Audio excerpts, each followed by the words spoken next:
जी।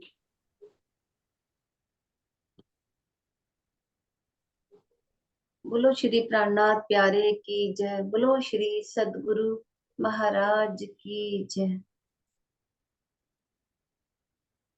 नैन रसीले रंग भरे, खैचत बंके मरोर, सो आशिक रूह जाए ना सके, जाए लगे बान ए जोर। प्रियतम के नेत्र प्रेम के रस और आनंद से भरपूर है।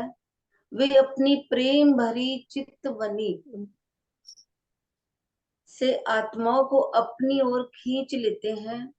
उनके नेत्रों से निकले हुए प्रेम के बाण जिसे लग जाते हैं, वह आत्मा धनी से कदापि अलग नहीं रह सकती। ए नेत्र रसीले निरखते, उपजत है सुख चैन। ए क्यों न्यारे होए नैन रुके, सामी छोड़ नैन की सैन। श्री राज जी के प्रेम भरे नेत्रों की ओर देखने पर आत्मा के हृदय में बहुत अधिक आनंद होता है। धाम धनी के नेत्रों से होने वाले प्रेम संकेतों को छोड़कर भला आत्मा के नेत्र कैसे अलग हो सकते हैं। देखिए, नेत्रों की गति तो सबसे सुंदर होती है। मतलब नेत्रों की चितवन जो है, मेरे ख्याल से सारी दुनिया की जितनी भी चितवन है उनसे सबसे सुंदर चितवन जो होती है वो नैनों की होती है। नैन से नैन सबसे पहले मिलते हैं और नैनों से सारे भावों को जाना जा सकता है बिना कोई भी शब्द बोले। प्रेम झलकता है तो नैनों से झलकता है, नफरत झलकती है तो नैनों से झलकती है। आपके कोई भी भाव होते हैं ना, वो नैनों में दिखाई दे जाते हैं। तो नैन जो होते हैं वो एक तरह की जुबान है हमारे चेहरे की। हमारे दिल के भावों को व्यक्त करने का जो माध्यम है ना, वो शब्द तो बाद में व्यक्त करते हैं, लेकिन हमारे दिल के भावों को हमेशा नैन पहले प्रकट कर देते हैं। तो नैनों की बड़ी प्राथमिकता है और बड़ा इंपॉर्टेंट रोल है। नैन नहीं होते हम दुनिया नहीं देख पाते। नैन नहीं होते हम इस खेल में नहीं आते। नैन नहीं होते तो इस खेल से फिर हम राज्य की शोभा को नहीं देख पाते। तो नैन जो है वो बड़े इंपॉर्टेंट है सुंदर साथ जी। और प्रेम जो कि पूरी दुनिया जिस प्रेम में डूबना चाहती है, देखिए डूब पाती है या नहीं डूब पाती है अलग अलग का है बात। लेकिन सब चाहते उसी प्रेम को है। चाहे वो उनको समझ हो कि ना हो कि अक्षरातीत से प्रेम करना सबसे सुखदाई होता है। पर प्रेम की चाहना में तो एक छोटे से प्राणी से लेके बड़े प्राणी तक सब प्रेम की चाहना में ही तो डूबे हुए हैं। और किस चाहना में डूबे हुए हैं आप बताइए। तो प्रेम जो वो है जिससे वो दुनिया से प्रेम चाहना चाहते हैं। कोई अगर बुजुर्गी भी चाह रहा है तो क्या चाह रहा है, देखा जाए तो वो प्रेम ही चाह रहा है। कहने में हम जरूर कह देते कि वो बुजुर्गी चाह रहा है, पर वो बहुत से सुंदर साथ का ध्यान अपनी तरफ आकर्षित करना चाह रहा है, तो वो बुजुर्गी चाह रहा है। तो प्रेम जो है वो हमारे दिल में बसा रहता है, कहीं ना कहीं उसकी प्यास बसी रहती है और हम उसको पाना चाहते हैं किसी भी माध्यम से। अब वाणी क्या कहती है कि प्रेम जो है ना, वो अक्षरातीत के नैनों में छुपा हुआ है। आप नैन के अगर वाण आपको चुभ जाए तो फिर आपको किसी भी और जो है प्रेम की जरूरत नहीं रहती है। प्रेम के बाण ऐसे राजी महाराज चलाते हैं कि जिस रूह के ऊपर ये प्रेम के बाण चल गए, तो वो समझ लीजिए वो सबसे सौभाग्यशाली रूह है ना। जितनी मर्जी राजी महाराज किसी को बुजुर्गी दे दे, लेकिन जिसको अपना प्रेम का बाण चला देते हैं, जिसके ऊपर वो रूह घायल हो जाती है, फिर उसको दुनिया की परवाह नहीं होती है। तो प्रेम के बाण जो है वो बहुत ही रसीले होते हैं, नैनों से चलाए जाते हैं, राजी महाराज चलाते हैं। हर रूह उससे घायल होती है। और दुनिया में सुंदर साजी हमारा आना तभी सार्थक है जब हम राज्य के नैनों से नैन मिला लें और उनके प्रेम भरे नैनों के प्रेम रस में हम डूब जाएं। और राजी हमारे प्रेमों के प्रेम भरे नैनों में डूब जाए तो दोनों पुतलियां जो है वो एक और दो मिलके चार पुतलियां हो जाएंगे। एक बहुत सुंदर भाव है श्रृंगार में है कि सागर में मुझे नहीं मालूम है कि मैं राज्य के नैनों में देख रही हूँ तो मुझे अपने दो प्रतिबिंब उनके नैनों में दिखाई दे रहे हैं। और राजी जब मेरी पुतलियों में देखते तो राजी को अपने दो प्रतिबिंब मेरे नैनों में दिखाई दे रहे हैं। तो इस तरह से मेरे नैनों में राजी बसे हैं और राजी के नैनों में रूह बसी है। तो इस तरह से जब नैन से नैन मिलाए जाते हैं तो जो प्रेम प्रकट होता है, जो प्रेम उतरता है, वो उसका वर्णन यहाँ पे नहीं कहा जा सकता है। इससे पहले भी एक चौपाई आई थी कबीर दास जी की, कि नैनों की कल कोठरी में पुतली पलंग बिछाए, पलकों की चिक डालकर पीयू को लियो रिझाए। तो बड़ी सुंदर मुझे तो ये चौपाई लगती है। कबीर जी ने ही चाहे का ये हो कि मैं नैन रूपी कोठरी में अपनी पुतली रूपी पलंग को बिछाकर प्रियतम को अपने नैनों में ले लूं, और फिर मैं ऊपर से अपनी पलकों की पर्दा डालकर अपने प्रियतम को रिझा लूं, किसी की नजरों में ना आऊं। तो बड़े सुंदर भाव हैं ये नैनों के। और नैन जो होते हैं वो रसीले होते हैं, और उनसे आपको सुख, चैन, करार और आनंद और इश्क और प्रेम सबकी उत्पत्ति होती है उस नैनों से ही, जिसका वर्णन यहाँ पे किया जा रहा है। हम्म। जो उपजे दोबारा से पढ़िए विजया दीदी। पीयू चौपाई नेत्रो भी है ना। नेत्र मिलाई है। हाँ, पियो नेत्र नेत्र मिलाइए, जो उपजे आनंद अति घन, तो प्रेम रसायन पीजिए, जो आत्म थे उत्पन्न। पीयू नेत्रो नेत्र मिलाई है। आपका क्या काम है यहाँ पर रूहों का, कि जब वो जाएं चिंतन करें तो राज्य के नेत्रों से नेत्र मिला लें। पीयू नेत्रो नेत्र मिलाइए, जो उपजे आनंद अति घन, जिससे कि बहुत गहरा घना आनंद आपके दिल में आए। जो उपजे आनंद अति घन, तो प्रेम रसायन पीजिए, जो आत्म से उत्पन्न। तो आप राज्य की उस प्रेम की के रस का पान कर पाएंगे, जो आत्मा से उत्पन्न हो रहा है, राज्य के हृदय से हमारे हृदय तक आ रहा है। बहुत ही सुंदर चौपाई है ये।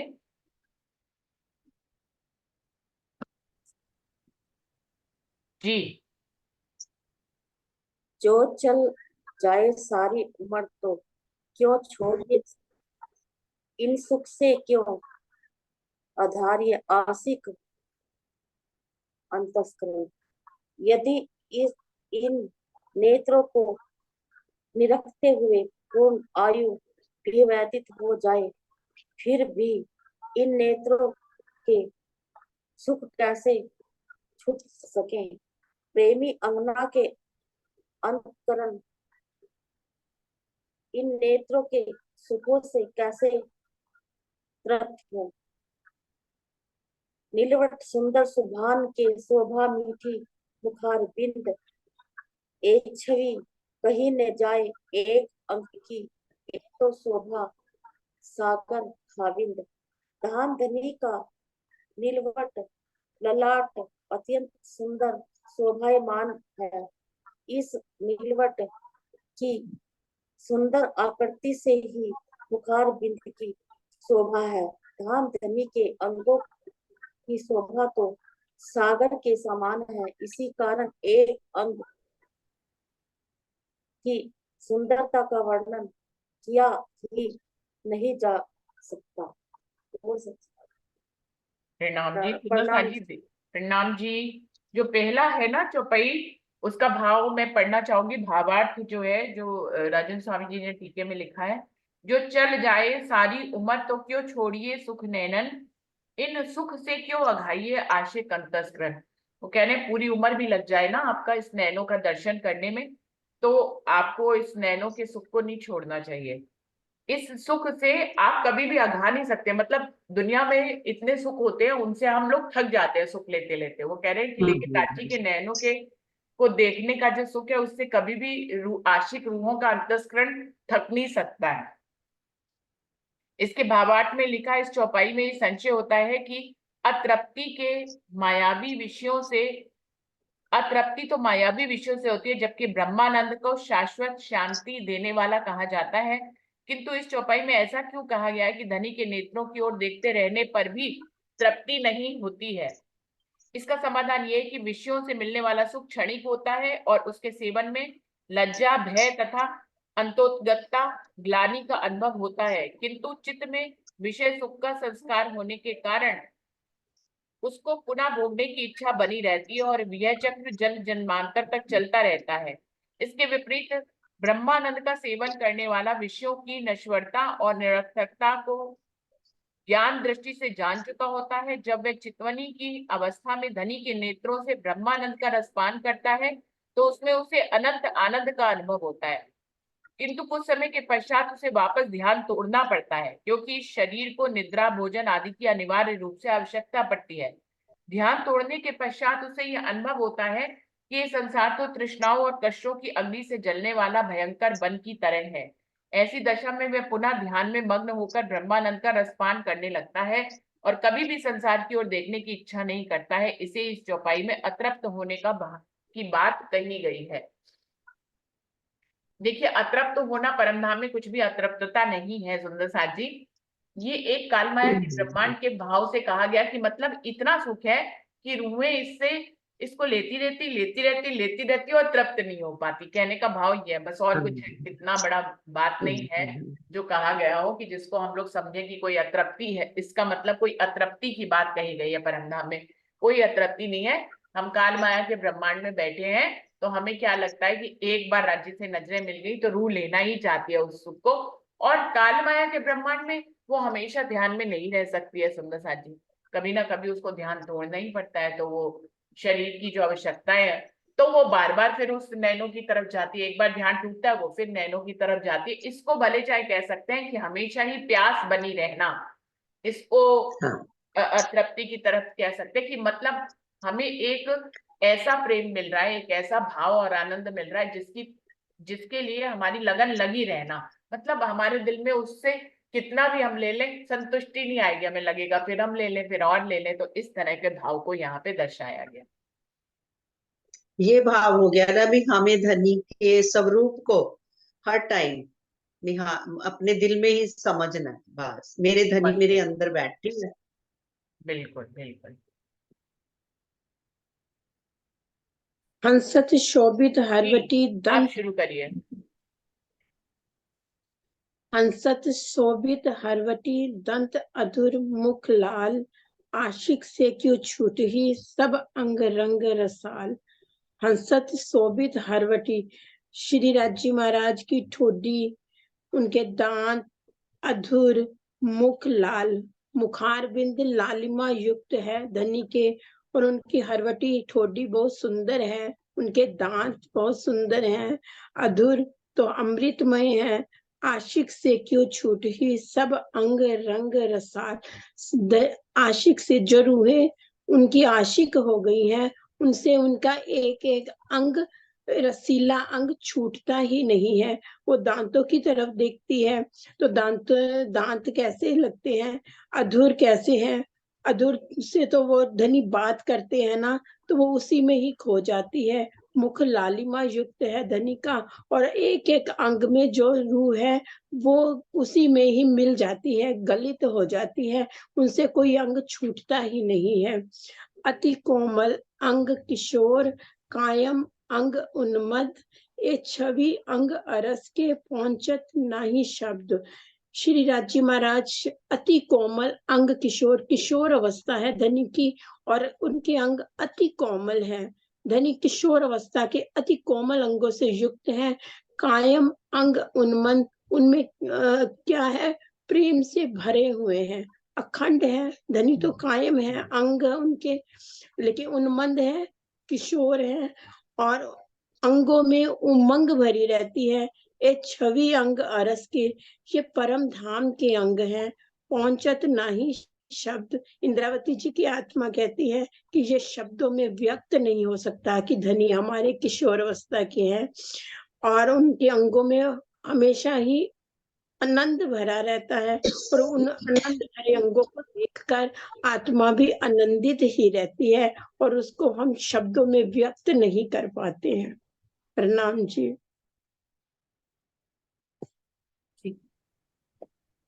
जी। मुख नासिका नेत्र भूख, तिलक नीलाट और कान, हाथ पांव अंग हेड़ा सब मुस्कत कहते मुखबान। माधुर्यता के सागर श्री राजी जब बोलते हैं तो ऐसा प्रतीत होता है जैसे उनका मुखारबिंद, नासिका, नेत्र, भौहें, तिलक, मस्तक, कान, हाथ, पैर और वक्ष स्थल आदि सभी प्रेम पूर्वक मुस्कुरा रहे हैं। राजी जब बोलते हैं तो हमें ऐसा लगता है उनके जो सारे ही अंग हैं वो प्रेम पूर्वक मुस्कुरा रहे हैं, क्योंकि वो प्रेम से भरे हुए हैं राजी, इसीलिए उनके सारे अंगों से हमें ऐसा प्रतीत होता है, भरे ही प्रेम से। जो आशिक इन माशूक की सो अटक रहे एक ही अंग, और अंग लग जाए ना सके, अंग एक ही लग जाए रंग। जो सुंदर साथ माशूक श्री राजी के सच्चे आशिक प्रेमी होते हैं, अपने धाम धनी के किसी भी अंग की शोभा में अटके रहते हैं। उनकी दृष्टि वहां से हटकर अन्य किसी अंग में नहीं जा पाती। वे एक ही अंग के दीदार में मग्न हो जाते हैं और उन्हें सारा आनंद प्राप्त हो जाता है। जो राज्य के सच्चे आशिक प्रेमी होते हैं, इंद्रावती कह रही है, धामधनी के किसी के अंग में अगर वो डूबते हैं तो उसी में ही डूबे रहते हैं और उन्हीं के प्रेम में ही मग्न रहते हैं और उनका सारा आनंद उसी में ही उनको प्राप्त हो जाता है। प्रणाम जी। आगे नहीं बढ़ पाती रूह, आगे नहीं बढ़ पाते। आगे नहीं बढ़ पाती, उसी में ही अटक जाती है। हाँ। क्योंकि इतना आनंद मिल रहा होता है, राज्य इतने प्रेम से भरे हुए हैं कि हमें और आगे अंग की तरफ नहीं निकल पाते। प्रणाम। अंग एक ही लग जाए रंग, उसको एक ही अंग से सारे ही रंग मिल जाते हैं, तो उसको आगे जाने की जरूरत क्या है ना। एक ही अंग से सारे सुख मिल रहे हैं, तो कहाँ जाएगी वो।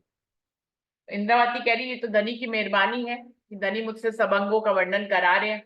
वरना इंद्रावती कह रही, मैं अगर पर्सनल, अगर राज्य का आवेश और हुक्म ना हो, उनके बिना मैं सारे अंगों का वर्णन नहीं कर सकती, क्योंकि मैं तो उनके एक अंग में गलित गात हुई तो फिर मुझे कहीं और जाने की जरूरत नहीं है, मैं तो वहीं पे ही स्थिर हो जाऊंगी।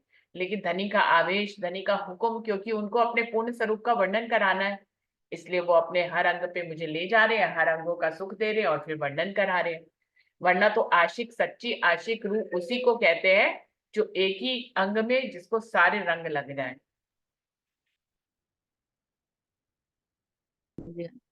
पर क्या कह रहे हैं दीदी हमें आप? उसकी शोभा, मैं कह रही हूँ राज्य तो इंद्रावती तो वर्णन कर ही रही है, पर इतनी इतना शोभा है कि उसी में ही अटक जाती है बस। हाँ। जो सच्ची आशिक होगी उसी अंग की ही, उनकी खूबी में, उनके वर्णन में, उनकी, हमें लगता है हम नेत्र देखते हैं तो हम उसी में ही डूबे रहते हैं। हाँ जी। बिल्कुल। प्रणाम। देख बीड़ी मुख मोरत, रूह अंग उपजत सुख, पीऊं शराब लेऊं मस्ती, जो बल बल जाऊं इन मुख। श्री इंद्रावती जी कहती हैं कि धाम धनी जब पानों का बीड़ा चबाते हैं तो उनके मुखारबिंद की शोभा को देखकर आत्मा के दिल में बहुत अधिक आनंद आता है।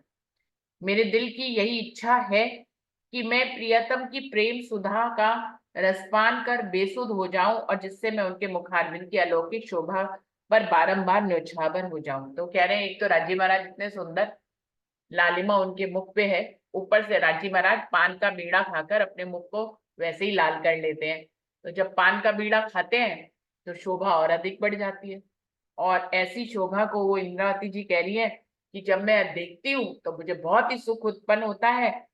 मेरे दिल में उनकी जो है प्रेम भरी मस्ती में डूब जाने का दिल करता है, उनकी इस मस्ती को मैं अपने दिल में संभालूं और फिर मैं इस मस्ती से के ऊपर बारी बारी जाऊं, फिर कहीं नहीं जाऊं, मुझे तो कहीं जाना ही नहीं। राज्य की मस्ती मुझे चढ़ गई, फिर मुझे क्या ही करना है। मुझे दुनिया ना मुझे दुनिया से मतलब, ना मुझे किसी संबंध से मतलब, मैं तो राज्य की मस्ती में डूब गई, अब मुझे क्या ही चाहिए, कुछ भी नहीं चाहिए। तो वो कह रही है कि राज्य का मुखारबिंद इतना सुंदर, ऊपर से राज्य जी पान का बीड़ा खा लेते हैं, तो वो कहते हैं सोने पे सुहागा जिसको कह सकते हैं यहाँ की भाषा में, इतना सुंदर उनका मुखारबिंद हो जाता है कि वो कह रही है कि मैं उनकी शोभा पे बारी बारी जाती हूँ। ए छवि छोड़ के आशिक क्यों कर आगे जाए, मोही लेत मुख माशूक को सोचित रहो चुभाए। कितनी सुंदर चौपाई है। जो श्री राजी से सच्चा प्रेम करने वाला सुंदर साथ होगा, वह धनी के मुखारबिंद की शोभा को छोड़कर और कहीं जो जा ही नहीं सकता। अनंत सौंदर्य से भरपूर श्री राजी का मुखारबिंद सबके मन को मुग्ध कर लेता है और हृदय में अखंड रूप से अंकित हो जाता है। तो राजी की ऐसी छवि छोड़कर वो कह रहे हैं आशिक रूहें कहीं नहीं जा सकती हैं। उनके राजी का मुखार बिंदु जो है वो रूहों को अपनी तरफ मोहित कर लेता है, एक जादू और टोना जैसा हो जाता है रूहों के दिल पे कि उनके चित्त में राजी की छवि चुप जाती है, वो उनके जादू में ऐसी खो जाती है रूहें कि फिर उनको कोई सुध नहीं रहती, वो कहीं नहीं जा सकते, फिर कहाँ जाएंगी। जो उनके जादू और टोने में बंध गई, जो उनके प्रेम के प्रेम के धागे में बंध गई और दिल में उनकी छवि अंकित हो गई, जिसने अपना संबंध उनके साथ बांध लिया, उनकी वाहिदत में जुड़ गई, वो रूह कहाँ जाएगी? कहीं नहीं जाएगी। यही बात वो कह रहे हैं बार बार कि राजी महाराज इतने सुंदर हैं कि रूहों के तार, उन दिल के तार राज्य के दिल के तारों से जुड़ जाते हैं, कनेक्शन हो जाता है। यहाँ पे भी बिजली के तार जुड़ते हैं तो क्या होता है? लाइट जल जाती है तो सुंदर साथ जी राज्य के भी साथ जब रूहें अपने दिल के तार जोड़ लेती हैं तो इश्क रूपी जो है बल्ब जल जाता है, प्रेम जो है प्रवाहित होने लग जाता है, दो लोगों के बीच में प्रेम बहता है। सुंदर साथ जी उसको अनुभव किया जा सकता है। जब वो प्रेम बहता है, रूहें उसको आत्मसात कर लेती है, तो फिर वो कहीं पे भी नहीं जा पाती। कहाँ जाएंगी? यहीं पे ही उनका सुख है। सारी दुनिया का किस्सा इसी सुख के लिए ही तो है, और किस लिए? हम लोग जी रहे हैं, मर रहे हैं, इतना सारा काम कर रहे हैं, मेहनत कर रहे हैं, नौकरियां कर रहे हैं, सुबह उठकर जूम पे आ रहे हैं, सब किस लिए? सुंदर साथ जी राज्य का प्रेम पाने के लिए, है ना। हम दुनिया में अपनी जिम्मेदारियां निभाते हैं, वो सब ठीक है, लेकिन राज्य का प्रेम ने हमें बांधा हुआ है ना। तभी हमारे अंदर इतनी सामर्थ्य आती है कि हम कोई जिम्मेदारी निभा पाते हैं, वरना कहाँ ही कोई किसी के अंदर सामर्थ्य है। उसका जीवन सूखा हो अगर, तो जिम्मेदारियां निभाते निभाते इंसान जो है वो सूख सा जाता है। लेकिन प्रेम का रस ये जो राज्य से हमें मिलता है, हम मंथन करते हैं, राज्य से एक कनेक्शन बनता है, हम राज्य की शोभा में डूबते हैं, तो क्या होता है कि एक रस का प्रभाव हमारे जीवन में बना रहता है। वरना एक उम्र के बाद तो सब कुछ सूखा सूखा और ड्राई ड्राई हो जाता है जीवन में, है ना। लेकिन हम लोग वो सुंदर साथ है जिनके जीवन में प्रेम का रस जो है वो बह रहा है राज्य के रूप में, है ना। राज्य के रूप में अगर ये प्रेम रस नहीं हो, सुंदर साथी हर कोई अपने आप को प्रति व्यक्ति सोच कर देखे, तो हम लोग क्या ही करेंगे, जीवन एकदम नीरस हो जाएगा। तो काल माया का ब्रह्मांड भी जो हम जी पा रहे हैं ना, तो किसके बल से जी पा रहे हैं? हम राज्य के प्रेम के बल से जी पा रहे हैं। हम कोई भी काम कर पा रहे हैं ना, तो राज्य के बल से कर पा रहे हैं, वरना कहाँ किसी में इतनी सामर्थ्य है कि कोई भी कुछ भी कर पाए। तो हम सब धनी भाव भी तो देते हैं ना। धनी ऐसा भाव दे, जैसे राजी महाराज किशोर सुंदर है। ए मेरी आत्माओं, आपकी पर आत्मा मेरे चरणों में बैठी है, तो मैं भी तो उतनी सुंदर हूँ। तो ये भाव जब मन में आता है तो शरीर में उतनी स्फूर्ति आ जाती है।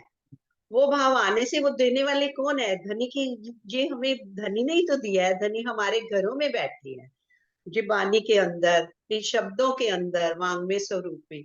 तो जब कभी जैसे कोई मन में दुख भी आता है तो हम खोलते हैं ना धनी की वाणी को, वो तुरंत जवाब भी मिल जाता है, और धनी तुरंत जवाब देते हैं। और हमारे अंदर ये जो कार्य है ना, फिर वो बातूनी मेहर के साथ साथ जाहिरी मेहर तो वो अपने आप ही उठा लेते हैं, उसकी चिंता ही नहीं करनी पड़ती। तो इतना लाड कर रहे हैं धनी हमसे, और लाड ही दे रहे हैं ना, ये सारा लाड दे रहे हैं हमें, सुख आनंद, ये प्रेम रस सुधा रस जो भी बहा रहा है ना। अमर, जहाँ देखा है ना, जैसे अमर जो वो को हुआ था, जब ये मंथन, समुद्र मंथन हुआ था, तो वो जो अमृत को लेने के लिए कैसे राक्षसों और देवताओं में लड़ाई हो रही थी, तो हमें तो धनी हर टाइम ये अमृत रस पिलाए जा रहे हैं। और हमारी आत्मा, अगर शरीर को कुछ होता है होता रहे, अरे मैं तो धनी के चरणों में ही बैठी हूँ ना, फिर ऐसा अनुभव होने लगता है। सेवा हाँ जी। पूजा में आता है ना, स्वरूप सुंदर संकुल सकोमल देख, नैना खोल नूर जमाल, फिर महबूब जी आवत देख, किया किसने तेरा कौल फैलिए हाथ। स्वरूप इतना है कि राज्य आपका हाल ही बदल देते हैं। फिर हम्म। स्वरूप को निरखिए, रूप को लागी लगे। बार बार रूह की इच्छा होती है कि मैं उस स्वरूप को देखूं, उसमें मग्न हो जाऊं, उसमें मस्त हो जाऊं। राजी तो बार बार हाँ वाणी में हमें यही बता रहे हैं। हाँ, दुनिया में तो किसी, जैसे देवी देवताओं के किसी के भी रूप को बोलते हैं ना, तो हमारे धनी का तो हाँ, सब रूप है, रूपों के भी वो जरूर। सारे ब्रह्मांडों के बादशाहों के बादशाह, जिन्होंने जिन्होंने इनकी मतलब जो भक्तियां कर रहे थे आज तक हजारों सालों से, भी हमें भी वो पूर्ण ब्रह्म मिले। जैसे रास में, अंजील में वो दाऊद जी ने कहा भी मैं फिर आऊंगा। फिर गॉड इज वन, वन अपने रास में जो आता है बाइबल में, वो कहते थे मैं भी आऊंगा, कुरान में भी लिखा था मोहम्मद साहब ने मैं आऊंगा। अब वो धनी आ गए हैं, उन्होंने जो निष्कलंक बुद्ध अवतार है ना, जो जन्म मरण का दुनिया को चक्कर लगा हुआ था ना, उस कलंक को भी वो समाप्त करने जा रहे हैं, है ना। जो जन्म मरण का कलंक था ना, उसको भी हटा रहे हैं धनी। अखंड करना है, क्योंकि मेरी आत्माएं आई हैं, ये आत्माओं को वो हमेशा सुख ही तो सुख दे रहे हैं, धनी बानी के थ्रू, अपने प्रेम के थ्रू, चिंतन के थ्रू। वो भी आता है ना अर्जी में, जन्म अंधी जो मैं होती, मतलब मैं सालों से जो तुम्हें देख नहीं पा रही हूँ, ऐसी अर्जी हाँ, करती हूँ वो मैं तुम्हें, तो धनी फिर बहुत दिल में ऐसी। अब बैठते जा रहे हैं। अब जब स्वरूप जब हाँ, देखते हैं, आंखों को करते हैं, तो वो सामने स्वरूप, चाहे दुनिया के हिसाब से, पर हमें तो परमधाम के हिसाब से, वो जब आत्मा चिंतन करने जाती है, अपना इश्क, प्रेम, नूर, वो सबसे सराबोर करके ही तो अपनी खूबी दिखाते हैं ना। तो उसी में ही डूबना है आत्म को। प्रणाम। बिल्कुल, जैसे दुनिया में हम सब देखिए, हम लोग की उम्र बढ़ती है, देखिए हर एक की उम्र बढ़ रही है। तो दुनिया में तो जो जी। है, चारों तरफ का माहौल जो है आपको बुढ़ापे का एहसास कराएगा कि आप तो बूढ़े हो। सिर्फ राज्य आपको जवान होने का एहसास कराते हाँ, बस वही, तभी तो स्फूर्ति आती है, भाग भाग के भोग भी बन जाते हैं, राज्य कहते हैं, मंदिरों में भी चले तू तो जाते 16 हैं। साल की है अभी, ध्यान भी हम कर तो जा। वही है। आत्म की तो कोई उम्र होती नहीं है सुंदर साथ जी, आत्म की तो कोई उम्र है हाँ, ना, वो बूढ़ी होती ना जवान होती है, आत्म तो आत्म होती है। तो हम लोग तो सब आत्म है, हमेशा से 16 साल के ही रहेंगे। क्या ही का उम्र बढ़ रही है, और जो है हम लोग बूढ़े हो और रहे हैं, घर धनी बूढ़े ने नहीं हो हम, रहे। धनी जो ने वाणी में, आत्मबल होता है ना, वही आगे बढ़ने देता है। आत्मबल ही जीव को इस संसार में रहने की शक्ति देता है और अपने संघर्षों से जीने। ये तो जीव तो क्या है, संसारी की है। और आत्मबल राज्य की वाणी से ये आता है। हम जब तक हाँ, साक्षी यही भाव तो होते मेन चले है। जाएंगे, हमारा आत्मबल बढ़ता चला जाएगा। साक्षी भाव होने से ही आत्मबल बढ़ता है, और हम जैसे जैसे राज्य के स्वरूप के निकट जाएंगे, हम उनकी उपस्थिति का हमें एहसास होता रहता है। ये हाँ, और शरीर के दुख सुख भी भूलने शुरू हो जाते हैं। आप जवान हो जाओगे तो रिकवरी जल्दी होएगी ना दीदी। हाँ जी, हाँ जी। वो तो है ही, मगर दुनिया में भी तो कहते हैं ना, पॉजिटिव थिंकिंग रखो तो अपने आप। तो मेरे तो धनी नूर जमाल है कहाँ, हम उनकी अंगनाएं। हाँ, हमारी और तो बानी में रिकवरी देखो जल्दी लिख होनी है। करके, कभी वो इतना प्यार करते हैं बानी में, कभी हमें कहते हैं तुम मेरी लाडलियां हो, सुंदर साथ हो। सुंदर साथ आज तक किसी को दुनिया में कहते देखा है? देवी देवता सब कहते हैं, सब लोग कहते हैं कि हे, हम आपके दास हैं, हम आपके भक्त हैं, प्रेमी, प्रेम करते हैं। तो हमारे धनी ने तो अपने एक दिली देकर, अपने जैसे कहते, तू मेरे ही तो अंग हो, अपने अंग ही बना लिया है। लाडलियां लाहूद की जिसकी सिफत करे सुभान, सुभान ही सिफत करते हैं हम्म, तो हम उनके अंग हैं। हम्म, सिफत राजी सिफत करें, और इससे बढ़कर बात क्या होती है। अक्षरातीत पूर्ण वही पालन जिसको मुश्किल सारी आ गया। दुनिया ढूंढ रही है, वो आपकी सिफत कर रहे हैं। हम्म, वो आपकी हाँ। सिफत करें। हाँ, इतनी बड़ी और बात दुनिया राजी ने कह दी। हाँ, हाँ, दुनिया सुन का पाती है। वो फिर जब किसी को बोलते भी है तो कई बार कहते हैं ना, आपने देख के आए हो। पहले तो घर वाले भी कह देते थे, अब वो झुकना शुरू हो गए हैं अभी। हाँ, इसमें कुछ है, जो हमारे काम अपने आप ही होते जाते हैं। तो अब वो भी इधर झुकने शुरू हो गए हैं। मैं कहती राज जी शुक्र है, बस इनको भी अपने चरणों में लगाए रखना। आखिरी चौपाई पढ़ लेती हूँ, 130 चौपाई तक। नैनो निलबट निरखते देखी बनी सारंगी पाग, दुगदुगी कलंगी एक जोत छवि रूह हृदय रही लाग। जब आशिक आत्मिक नजर से शिवराज जी के मस्तक की ओर के मस्तक और उस पर बंधी हुई सारंगी की आकृति वाली पाग को देखती है, तो ये वह इतना मुग्ध हो जाती है कि ज्योति से भरपूर दुगदुगी और कलंगी की शोभा आत्मा के दिल में अखंड हो जाती है। तो राजी के मुखारबिंद को देखने के बाद रूह फिर पाक को देखती है, पाक के ऊपर बनी कलंगी और दुगदुगी को देखती है, पूरा नूर उसका फैला हुआ है। तो रूह की जो है तृप्ति हो जाती है आंतरिक स्तर तक, वो अंदर से बाहर रूह जो है वो राज्य की शोभा में खो जाती है। और वो तृप्त हो जाती है, आनंद से भर जाती है। तो जब कोई आनंद में होता है ना, तो सुंदर सा जी फिर वो दुनिया से छूटा हुआ होता है, फिर उससे कुछ भी गलत नहीं होता। कहते हैं आनंद में जो होता है वो हमेशा सही होता है।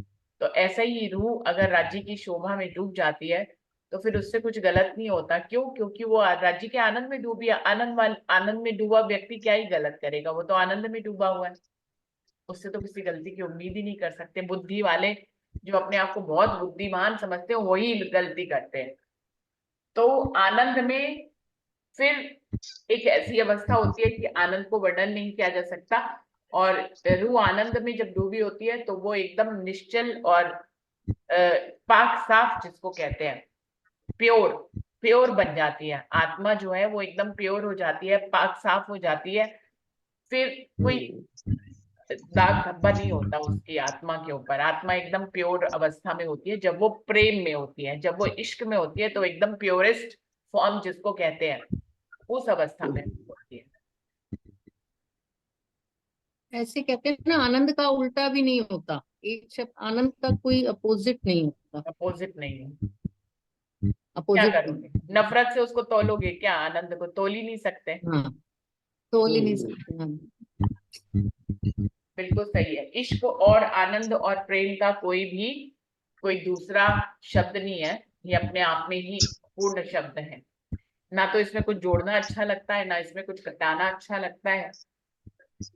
तो ये अपने आप में पूर्ण शब्द है। सुंदर सा जी 130 चौपाई वैसे भी तक हो कहते हैं गए। प्रेम गली, हाँ, प्रेम हाँ, गली अति सांकरी में दोनों ना समाये। कबीर जी तो कहते हैं दोनों कैसे समा सकते हैं, एक तरफ संसार और एक तरफ इश्क राज्य, इतनी पतली गली है। या में दो न समाये, एक भाव तो ये है कि संसार नहीं आ सकता। दूसरे या में दो न समाये कि दो प्रेमी एक हो जाते हैं तो वहां पे दो रहते ही नहीं, तो दो कैसे हो पाएंगे? आशिक माशूक एक हो जाते हैं। तो प्रेम गली अति सांकड़ी, या में दो न समाये, मतलब इतनी संकड़ी गली है कि यहाँ पे एक ही होके निकला जा सकता है, दो बन के तो तुम निकल इसमें समा ही नहीं निकला ही नहीं सकते। सकता। अपनी मैं छोड़नी ये भाव पड़ेगी, तो आप राज्य में समा जाओगे तभी प्रेम की गली में आप पहुंच पाओगे।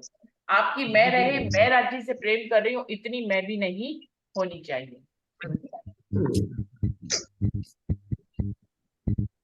तो आज यहीं पे समाप्त करते हैं। सुंदर सा जी बोलिए श्री प्राणनाथ प्यारे की जय, बोलिए श्री सद्गुरु महाराज की जय, सर्व सुंदर साथ सुंदर जय। साथ प्रणाम जी, सभी सुंदर साथ जी को प्रेम प्रणाम जी। प्रेम प्रणाम सुंदर साथी, आपके चरणों में प्रणाम जी। प्रणाम जी, प्रणाम जी।